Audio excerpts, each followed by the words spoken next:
Hi, I'm Tim from Drive Tribe, and I've got a secret to share with you. It's nothing dodgy, don't worry, it's just that, well, despite my accent, I'm from Essex. That county in the southeast of England that's famous for three things: proper geezers who talk like this, dodgy nightclubs, and Ford. Ford's been in Essex for more than 50 years. They still make diesel engines at their Dagenham plant, and they used to have Europe's largest neon sign on the side of their factory. But I'm not here today to talk to you about big neon signs. I'm here to talk about big horsepower.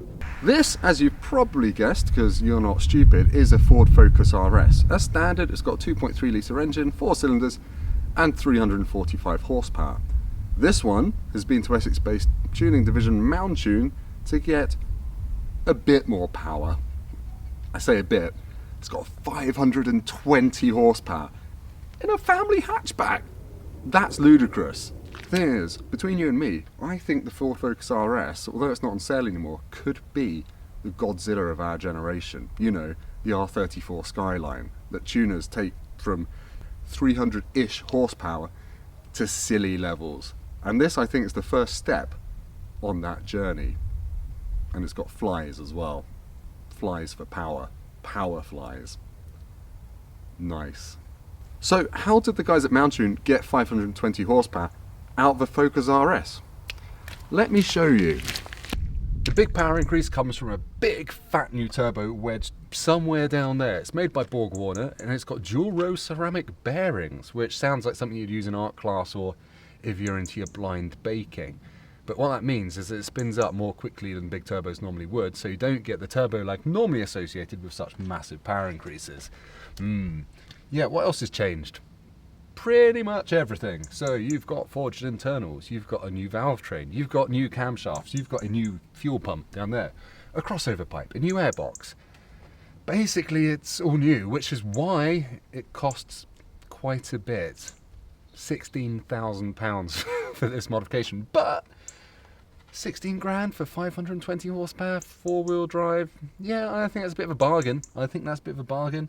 The big news is that it's the stock clutch. It's the stock gearbox. So it'll just go on pretty much forever. And Mountune says all you need to do is change the oil every 6,000 miles and regular servicing. Nothing special. Price correction, take two. Oh, actually killed a fly. Sorry, did I say 16 grand? What I meant to say was around about £15,000 for the modification, depending on what work you've already had done to your car.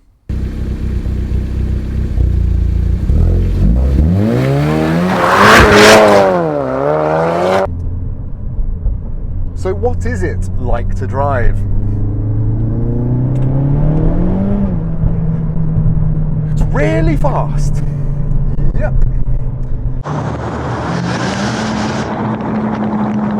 I'm on fairly greasy back roads, and with stability and traction control turned on, it's struggling to put its power down a bit.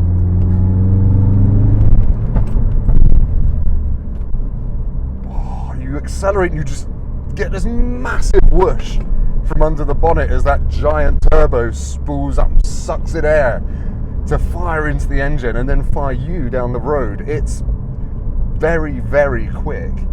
My God, you put your foot down and you just wait not very long for the turbo to spool up, and then you are just cannon down the road. It's incredible. I know earlier we talked about your pottery classes and those ceramic bearings in the turbo.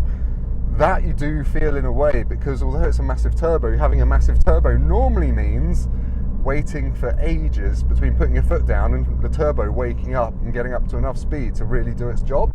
This, well, watch. I'm coming out of the 30 limit. I'm third gear at 2,000 RPM. Foot down, bit of lag, and that's 80 miles an hour, which is not the speed limit.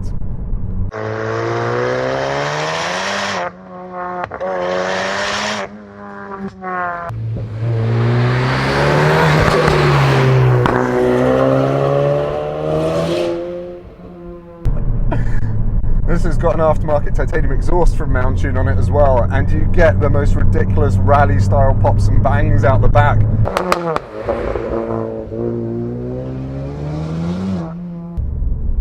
This is a wonderfully silly car.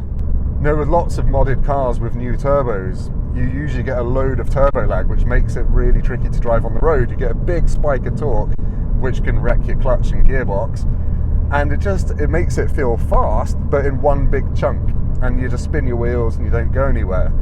The genius of this is that big turbo just works pretty much from about 3,000 RPM when it wakes up, and it just feels like the standard car turned up to, well, about 15 actually, because it's more than 11. It's more than 11.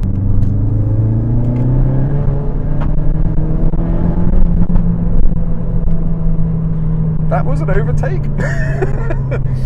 Wow.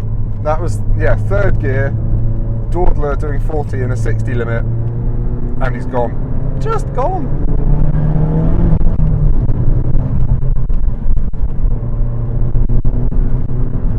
Christ alive.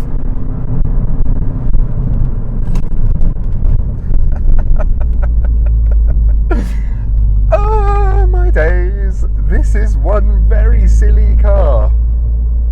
Because this is Mountune's demonstrator car, it comes with some bits and bobs which aren't standard in the 520 kit, such as this really lovely carbon rear spoiler.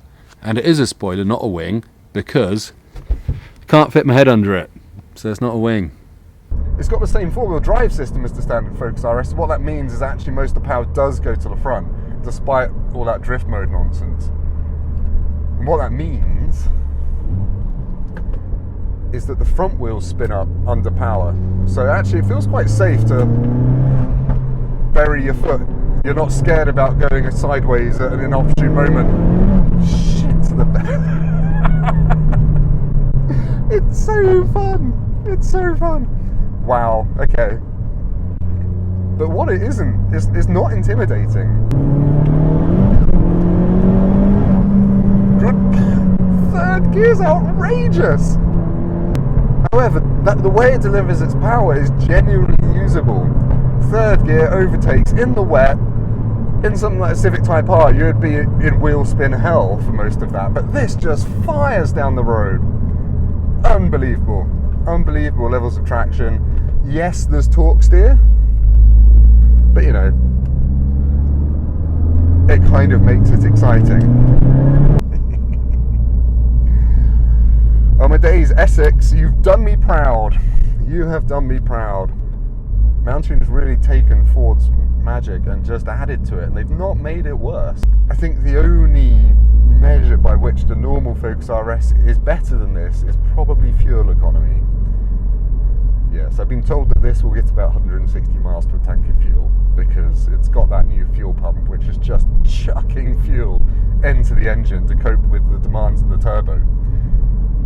So, yeah, you'll be friends with your local petrol station attendant, but you'll have 520 horsepower in your four-wheel drive hatchback.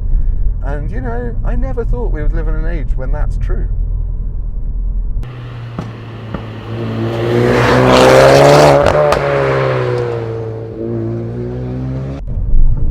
So,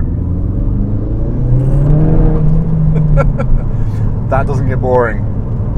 So what do I think of the Mountune M520 pack? Well, it's exceptional really. It gives you so much more power, and it just turns the Focus RS up across the board really. Yeah, you get a bit more turbo lag, but not as much as you would think given how much power there is. The extra power is across the rev range, so once you get past 3,000 RPM, you're just flying. And it doesn't arrive all in one hit either. You can pull it across the rev range and it just keeps pulling harder. It's really addictive, makes overtakes a doddle. And I mean, if you've got the money and you are keen to keep your RS as long as possible, it's a no-brainer. It's just a no-brainer. I don't think 15 grand is too much for what you're getting.